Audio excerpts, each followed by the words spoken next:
Let's talk about AI, or as I like to call it, I. I. AI is not art messiah. Design is art.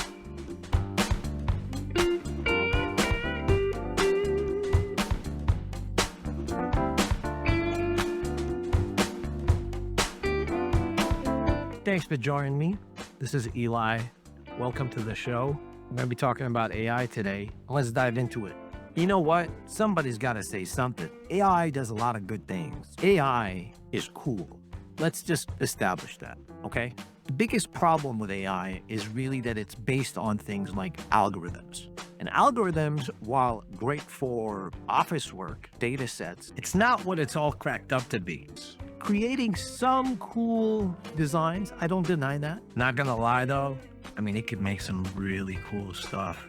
They really are all based on repetition and patterns, and it's about an algorithm that is learning based on pre-existing designs, for example, if we're talking just art. And there's the problem. The problem is that it's basing itself completely off of art that already exists. An artist, a really good artist, he's able or she's able to stop and consider that maybe the art that is already out there needs to be reinvented. This is what AI lacks. It cannot think out of the box. A personal style and creative instinct is lacking in AI because we're titling this inspiration and original creativity and that human touch. Because human touch is never going to go away. I mean, the machine could learn about the human touch, but it cannot create out of thin air concept. It's meant to take orders, and the orders come in the form of prompts. So these are my 5 tips.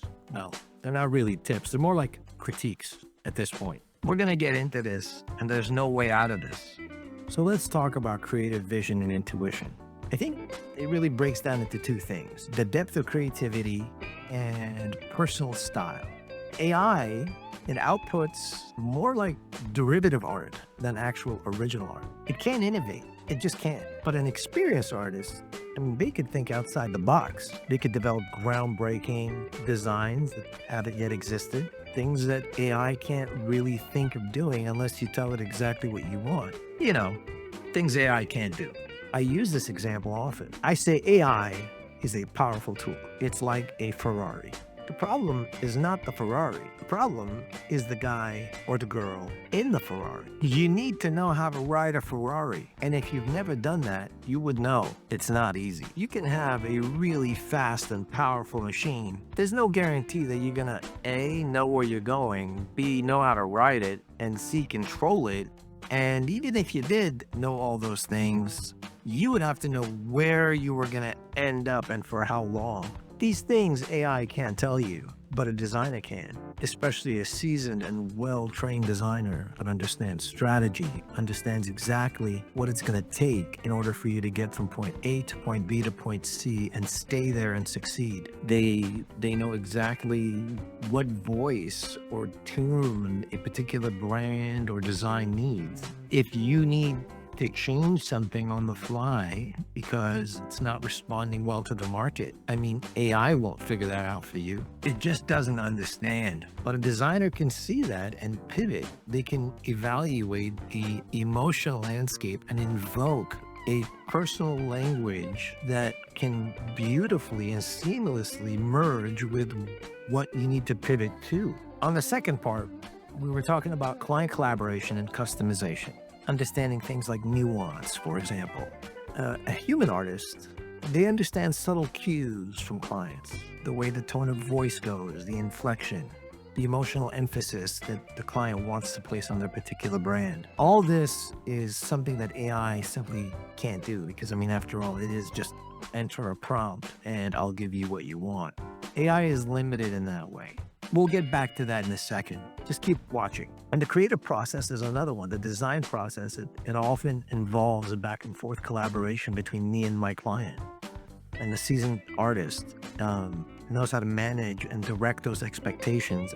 AI doesn't do that at all. I know that it's basically a gamble at this point. AI simply doesn't understand that yet. giving it prompts, it may be able to answer you. It's not exactly being proactive. Let's just put it that way. I mean, it doesn't understand the big picture. And that's the problem here. People that are afraid AI will replace designers simply don't understand that the mechanism of AI is not proactive. What it is it's a tool. Imagine if AI was your doctor and you walked in and you said, "I'm feeling this."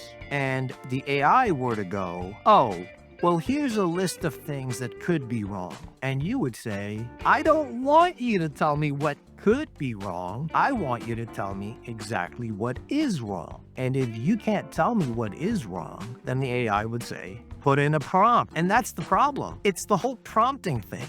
There is no solution. You are supposed to solve this by yourself. And because you're supposed to solve this by yourself, you're not really getting the best out of this. What you're getting is you're getting somebody that is going to offer you suggestions. Maybe this is a good idea, or maybe this is a good idea. What do you think of this? Should we chop off your arm? Do you think we should give you this medication? That's AI. And that's what's missing. Clients often come to me and they tell me it's not that I haven't used AI, but it just seems like I'm never able to capture exactly what I want. And whatever I have captured just seems to fail. I need an expert that understands this field, and I don't have time to keep guessing. Got it? I hope so. Third way that AI is absolutely limited. The ability of AI is not built so as to help construct a more global strategy. You make a logo design. There is a certain set of colors, shapes, nuances, and you need this to be translated across the entire brand. AI will not do that for you. You may have to go in and prompt it every single time. Give me an image with this hex color. And then what you're really doing at the end of the day, if you really think about it, you're just rolling dice at this point, hoping that it'll give you exactly what you want. Even when you give it a reference, let's say you're doing product placement, you need that product in that same environment. You need it to be in the same lighting, but you need it to shift by 15 degrees. AI will try that, but it changes a whole bunch of other things. It's still stupid in many ways. I'm sorry, it still is. And I'll prove it to you. Here, let's test it out. Let me show you exactly what I'm talking about. What can Grok do for me? I want a can of soda in a realistic design and use the colors green and red and black with water splashing everywhere. Let's see what it makes. It's generating. It's giving me 4 options. Now watch this. Wow, looks amazing, doesn't it? That looks incredible. All realistic. Here's the problem. Who said that I want the lighting to be that way? Well, it's a question of prompts. Let's say I redo this, but do it in such a way so as to involve my company logo. Here, use this one. Place this on a can. Oh, what's this? I can generate images, but I cannot place the design from the image you provided onto a can with water blasting around it. However, I can certainly create a near image of a can with colors green, red, and black, and water splashing around it at noon in a super realistic style. Would you like me to proceed with that? No, I don't. I want my logo. It's my logo. That's what I want. Can't do that? Tough. By the way, this goes for all of them. Midjourney, ChatGPT. Let's see what it does. Probably gonna look cool, but I'm gonna prove a point any minute now. Oh, there you go. Wait a minute. Why did you put a lemon that looks like it belongs on some kind of Italian paraphernalia? Not that I have anything against Italians. I actually love Italians, but that looks like a cow. I said sporadic. Who decided that it was gonna be spots? Nobody. I certainly didn't tell it to do that. Should I have written, please don't make them spots? But let's take this a bit further. Let's tell this AI, I want you to rotate the exact image by let's do exactly 45 degrees. Simple. Just turn it 45 degrees. Currently, I can't directly manipulate or edit images that have been generated. However, you can easily rotate the image by 45 degrees using an image editor like Photoshop. But what if you don't know Photoshop? What if you don't know GIMP or Canva or Photopea? I don't even know what Photopea is, to be honest with you. If you need guidance on how to do this, please let me know. Limitations. It's limited. Now, let's see what a professional designer can do. Now let's look at some of the things that a designer can do and how fast this moves, okay? So this is the can. I want to shrink the can. I can shrink the can. I want to make it shorter, taller. It doesn't really matter at this point. Perfect. I don't really like the color that I have in this. Let's say I want it to be more on the red. All right, there you go. Now, let's say I feel like adding a light. I'm gonna add a area light. There you go. Let's make that a little bit bigger. Let's turn that sideways. Let's make it really big. Look at all my decals. I'm gonna add this logo. I'm gonna put it right here. There you go. I like this. All right. Well, let's just assume for a second that this is what we want. This took me seconds. I'm not saying that all design is seconds, but I'm showing you. Remember that 45-degree thing we were talking about? Here you go. Do I want to center it? Yeah, I'll center it. Wait, AI can't do that? Done. Brand identity and storytelling is number 4. This one is tricky. I know that AI can deliver you very beautiful stories. It can rewrite, it can create an entire story from nothing. But there's a distinct difference between when it's written out in verbiage versus when it's written out aesthetically. A logo isn't just a design. It's a representation of a company's story, of values, the things it stands for. And seasoned designers or artists, they draw from years of research, things that they have read, things that they have seen. It's not just like they make it up on the spot. And oftentimes, while they are taking inspiration sometimes from classical, modern type artists, they realize they can't really copy, right? But that's where AI falls.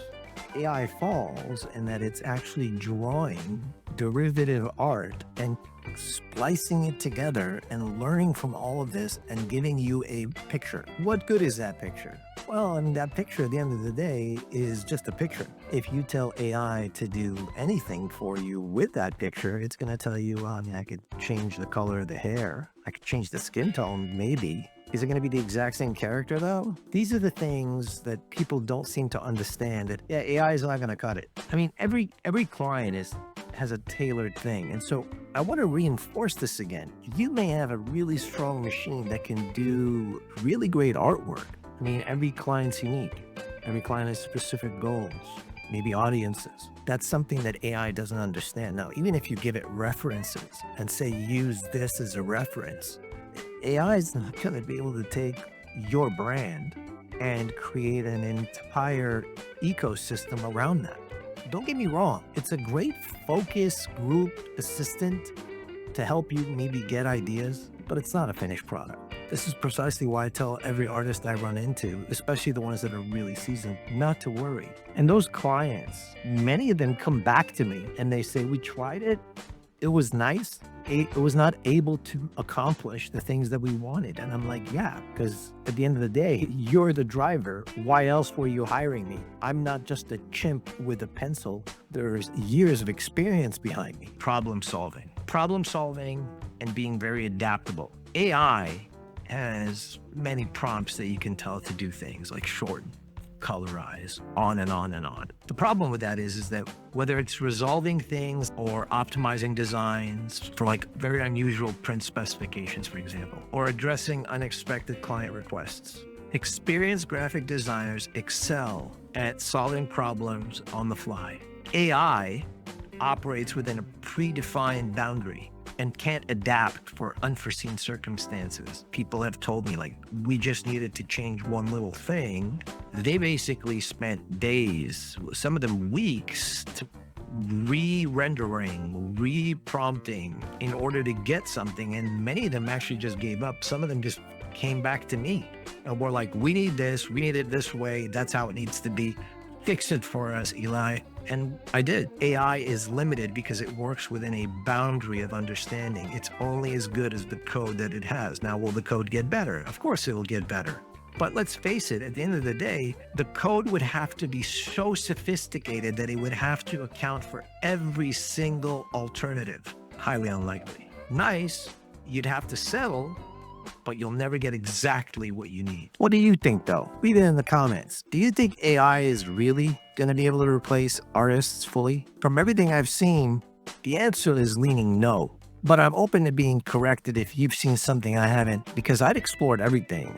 Went from Mid-Journey to Chat to a bunch of other just homebrews. I haven't seen any compelling answer that would ever show me that you are going to replace an actual artist slash designer, videographer, 3D animator anytime soon. But leave it in the comments. Let me know. Thank you for watching. And don't forget to like, subscribe, ring that bell notification, and leave your comments. I really would like to know what you think about this whole AI and my arguments against it. Also, don't forget to subscribe to my socials. So thanks again for watching. This is Eli. Peace.